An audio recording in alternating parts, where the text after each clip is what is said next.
Good evening, everyone. This is Joe Montalvo from Writers of the Futures out in Los Angeles. I want to tell everybody hi, and I hope everybody's listening tonight and seeing what y'all are up to. We've been interviewing authors and illustrators from the Writers of the Future Awards. We will be doing more with this in the future. There'll be a lot of photos coming out, a lot of videos coming out, a lot of other stuff coming out as well. Everybody I've met up here, I should say all the illustrators and all the writers I've met so far, all the authors I've met so far have been fabulous, have been great people. They're very talented individuals, and we're going to be seeing them a lot in the near future. So I'll let you pronounce your name because I messed it up 3 times. Oh yeah, of course. My name is Ayang Javier. I'm an illustrator from Baltimore, Maryland. I originally was born in New York City, and then made my way down to Southern Maryland, and now I reside in Baltimore, Maryland. Baltimore? I've been in Baltimore not that long ago. How you like Baltimore? It's different, huh? It's a place. I don't want to get you in trouble. Sometimes when I fly into DC, we fly into the Baltimore airport and come in that way. Or sometimes we stay up there. Last time I drove through Baltimore, I went to a tunnel. It took like 3 days, but it was like 4 hours. But still, I'm like, how do people live here, man? I was cussing the whole entire time. So, what got you to start illustrating? That's sort of a loaded question. I'm not really quite sure.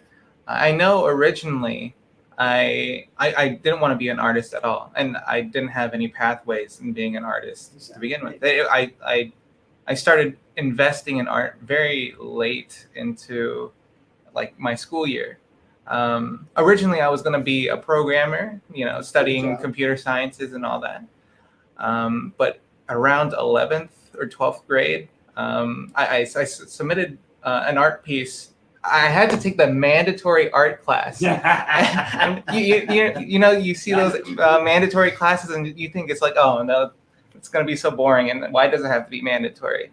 But I took that mandatory art class and I submitted to a contest nearby my school, and I got 3rd place in that contest. And I feel like that was enough. It was such a, I guess, momentous accomplishment for me. I don't know. That's how I viewed it. No. And after then, I felt like I should be devoting more time and more work. Confidence boost. Yeah. That's what made me change everything. So I was like, okay, I guess I'm not going to go. I totally understand. The first time somebody asked me to do a radio show, I told them they were crazy. I said, I can't do radio. I'm a contractor. I don't do radio. You're nuts. And they finally talked me into it after a year, and I fell in love with it. I started my own network, went independent, and I've been loving it ever since, almost 25 years. So I understand what you're saying. I actually did computer programming for a while because I was in the service. And I did advanced avionics, but it also involved a lot of programming. As far as any artwork, I tried that. They used to have this little thing where you drew the funky little mouse. Yeah, I couldn't even trace it, man. It was sad. It was just sad. So first off, let me ask you about being here. I mean, everything treating you good? You having a good time? Oh, absolutely. I have nothing to say but positive things about the whole event.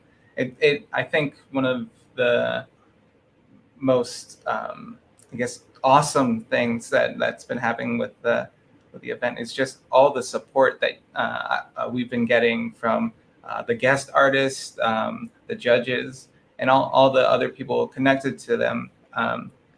It feels very supportive, and I think, especially since some of these guys and ladies are multimillionaires. It's amazing that they even come down here and do this. I know quite a few millionaires, and a lot of them are snotty SOBs. It amazes me, some of these are very famous authors, some of these are very famous illustrators.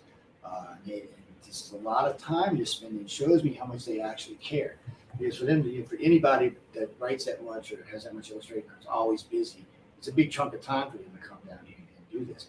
And they want to mentor us. They really do. I've talked to several of them while I've been here. They'll all get interviewed later on, so the interview's going to be longer. But they really do seem to really like y'all. They I was sitting. I shouldn't even bring this up. But I was sitting. We were at the bar drinking last night. I was there with about 5 judges, and they were talking about how inspiring, especially the illustrators, were this year.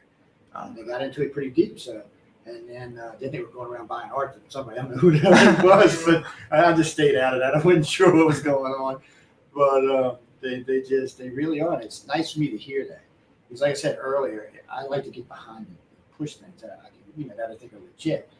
I put a lot of money into making sure that people get to know who these people are. I don't make any money off of this, so it's a good thing. And I mean, John and Emily treated me fabulous. Emily has treated me fabulous, but I was more interested in the way I expected to be treated good because I'm media. Pissing me off is a dangerous thing. So, but I was really anxious to see how well. I was more interested in the mentor programs and seeing how they were doing. I've sat through several of them now, and they really care. They actually care, and it's funny to actually hear that. So, I mean, have you picked up anything from them, or you learned anything from them? Oh my God, I've learned so much in such a quick amount of time.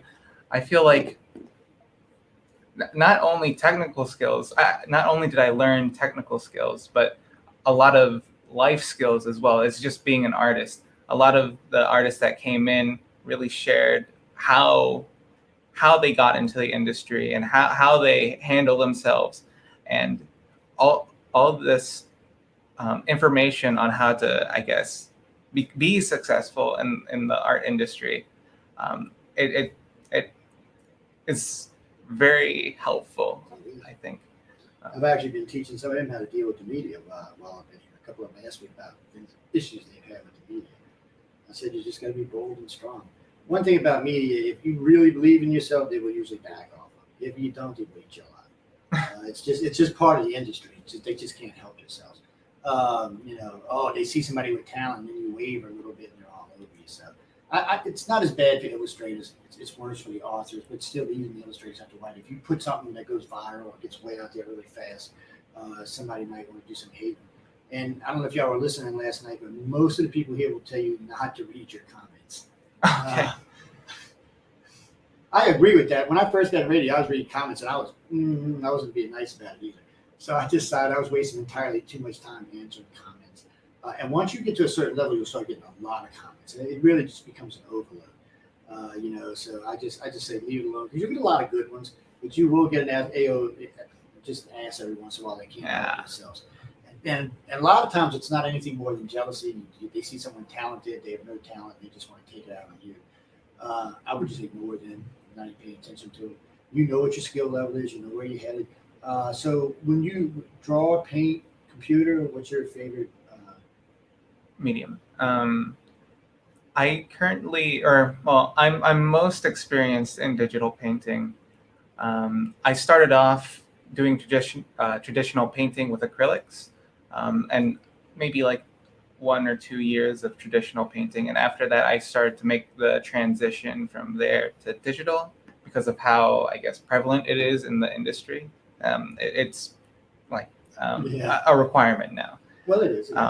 But I feel like I've gotten to the point with my digital work where I want to transition back to traditional work and start bringing those skills I learned in digital back in traditional. So I've also been learning how to oil paint and just trying all these other ways to make my art more tangible in the world.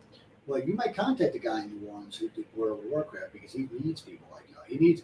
In other words, he needs someone who can do art and computer at the same time. So he's going to get a lot of artists, but they still got to have somebody that can put it on. And they would probably prefer someone who understood art while they were doing it. Because any program, when you get up there and program, but it doesn't come out the same.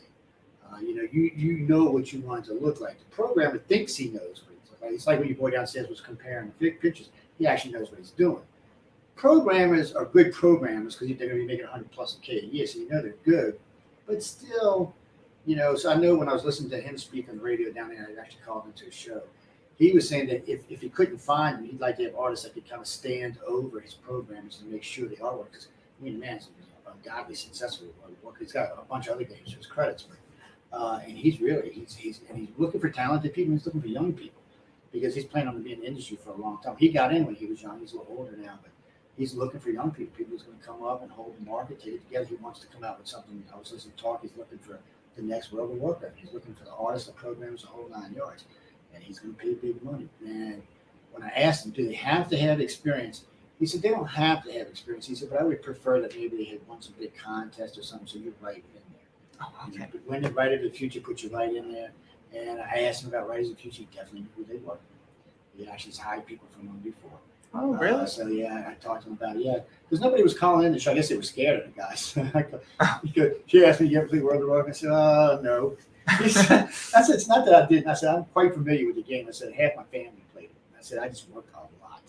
And I said, "When I was young, I played every game I could get my fingers on, but now I Oh, just me don't too. get the time." Now, unfortunately, I would game now if I could. I just don't get the time. I got a really nice gaming computer at home. About 11 grand anymore, but I can't find the time.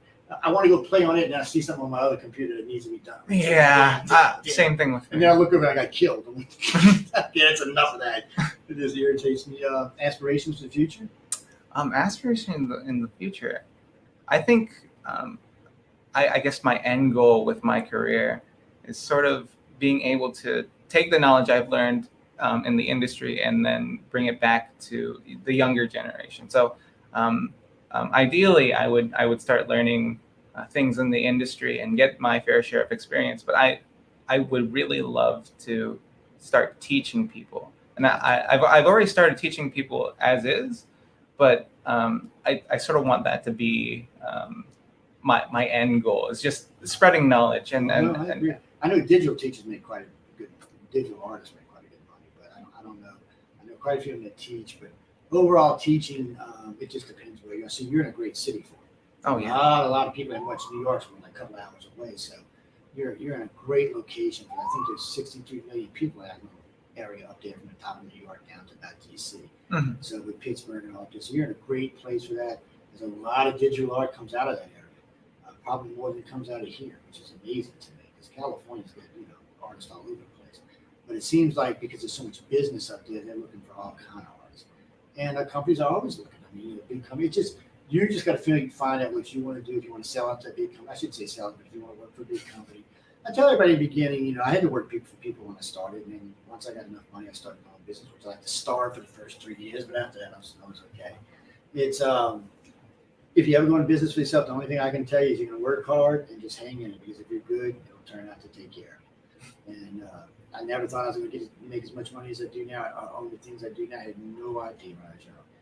I was hoping. Don't get me wrong. Crossing your fingers. I was hoping, but you don't really know things. All you can do is hope. So, but you really sound like you got it together, and definitely have a computer background will help you. Having an art and computer background will help you. Just an extra layer to what's going on there. And when people start seeing your artwork, and if I was you, I might take some of your other stuff, maybe translate it over into digital art. Yeah. And just so you got a digital portfolio, because those come in handy as well.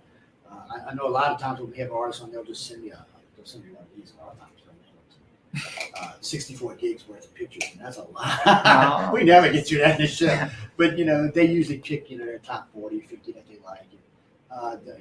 We always will talk about what was the process for each picture, what was behind it, what made you decide to think about was a dream, something you saw, something you were working for. I had somebody come on from Seattle, Washington just recently, and they're actually digital artists in Seattle, Washington, and they were showing me a lot of their work. They work for what's the name of it? It's a shipping line, and they do all their commercial work, all of it. And eventually, he ended up with all of it. He was so good, they fired the other two people he kept him. Oh, really? He doubled the salary over it, too. So, I mean, you can't complain. He makes 160 a year, 170 a year, so it's not bad. Even the best part about what you're getting into is even opening salaries probably start at 50, 60.